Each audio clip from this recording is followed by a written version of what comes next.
prophets, religions, and books. Islam.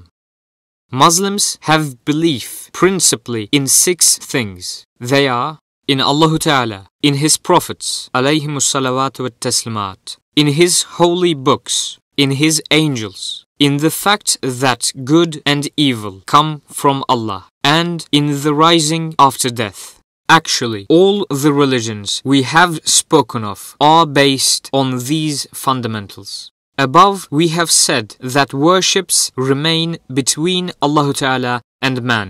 But those who cheat others, those who appropriate others' rights, liars, the fraudulent, the tyrants, those who practice injustice and dishonesty, those who disobey their parents or superiors, those who rebel against authorities and their government, in brief, those against the commandments of Allah Ta'ala, and those who deprive others of their rights or deceive others for their own advantages will never be forgiven unless they are forgiven by the owners of those rights. In short, Allah Ta'ala will never forgive those who unjustly appropriate other people's or animals' rights, and they will go to hell and receive their punishment, no matter how much they worship.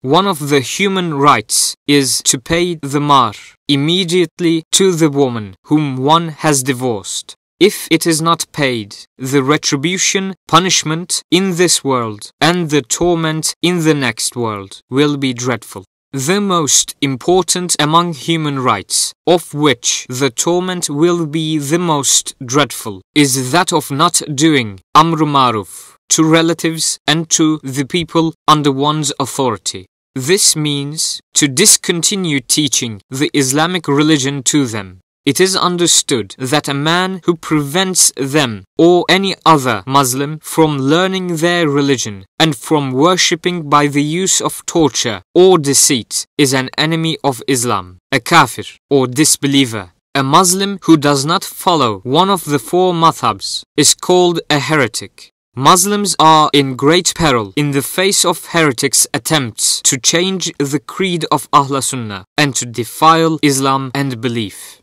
While in the world, such people should repent as early as possible, then return the wronged person's rights, get themselves forgiven and consign themselves to Allah Ta'ala's mercy by abstaining from doing such evil acts again. They should also try to get their sins pardoned by doing a lot of good deeds. Then Allah Ta'ala will forgive them for their sins. It is believed that those who have worked and left behind them useful information and efforts with a view to serving humanity, even if they are considered to have been in another religion, may have attained Allah Ta'ala's guidance towards the end of their lives. Of old, Muslims called such people the secret pious. If it is not known for certain that such doers of good acts had been holding non-Muslim beliefs, we do not know either in what belief they were when they died. If they had used well the weapon of mind which Allah Ta'ala had conferred upon them, if they had studied the fundamentals of all the religions, it should be expected that they attained Allah Ta'ala's guidance and as a result were Muslims. For example, Bernard Shaw, who lived between 1856 and 1950, a famous contemporary literary man, states in one of his articles, "Islam is the only religion which can be adapted to every century. I predict that Islam will be the religion which will be accepted by tomorrow's Europe."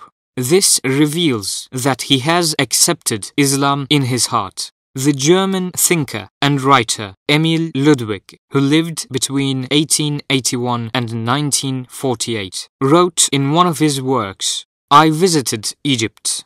One evening, as I was having a walk along the Red Sea shore, in the midst of silence, I heard the sudden call of the Adhan, and my whole body trembled with the fear of the Creator.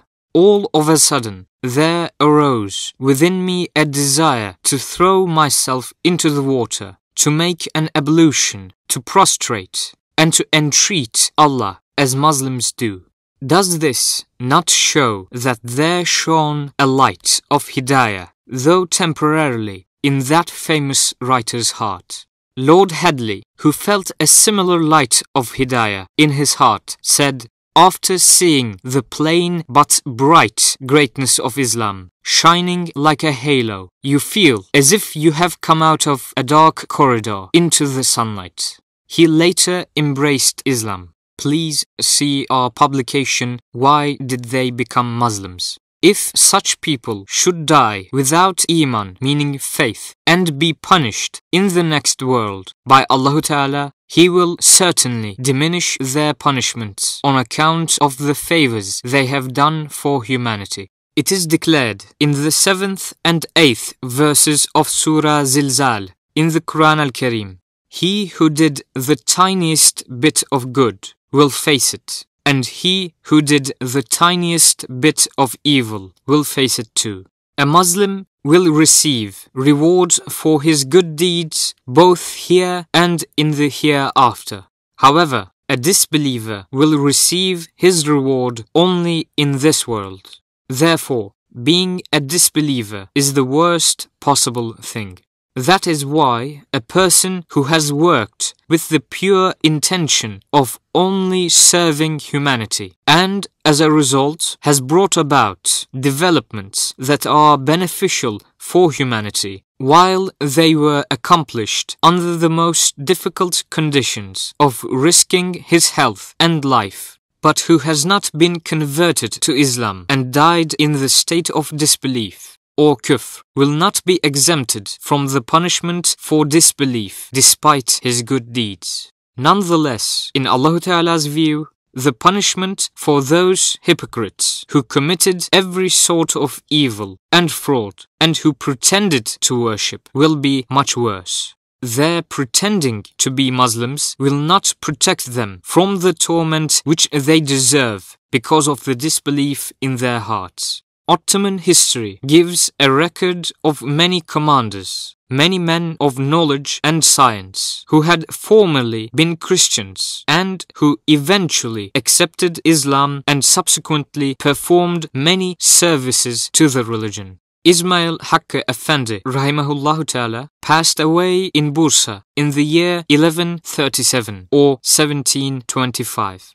His explanation of the Quran Al-Karim, namely Ruh al-Bayan, which consists of 10 volumes, is esteemed highly by Islamic savants, rahimahumullah ta'ala, all over the world. He said, after finishing the interpretation of the 6th juz, every group of 20 pages in the Quran Al-Karim is called one juz. My sheikh, meaning master or teacher, was the allama, meaning most deeply learned, of his time. When he was told that some Jews and Christians behaved honestly and truly and did favors for everybody, he responded, being so is a sign which is peculiar to those who will be given eternal felicity. It is hoped that those who have such qualities will attain Iman or faith and Tawhid, and that their end will be salvation. This quotation from a book of explanation is another proof for our words above.